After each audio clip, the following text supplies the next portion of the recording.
Hey all wish you a happy new year. New year అనగానే చిన్నప్పుడు స్కూల్లో ఉన్నప్పుడు ఎంతో ఎక్సైట్మెంట్గా ఫీల్ అయిపోయేవాళ్ళం. ఆ రోజు హాలిడే ఇస్తారు.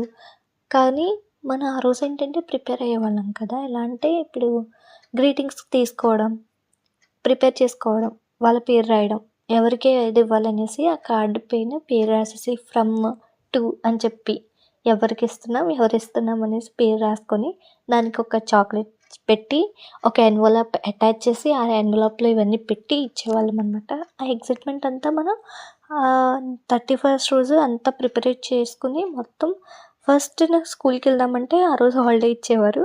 తర్వాత డే వెళ్ళి జాన్ 2న మనం ఇవన్నీ ఇచ్చేవాళ్ళం అనమాట. ఆ ఎక్సైట్మెంట్ అంతా కూడా చిన్నప్పుడే. ఇప్పుడైతే న్యూ ఇయర్ సెలబ్రేట్ చేయట్లేదు, చేసుకోకూడదు కూడా. మనకి ఏంటంటే తెలుగు క్యాలెండర్స్ ప్రకారం ఉగాది అప్పుడే న్యూ ఇయర్ అనమాట. సో అందుకని న్యూ ఇయర్ అయితే సెలబ్రేట్ చేయం.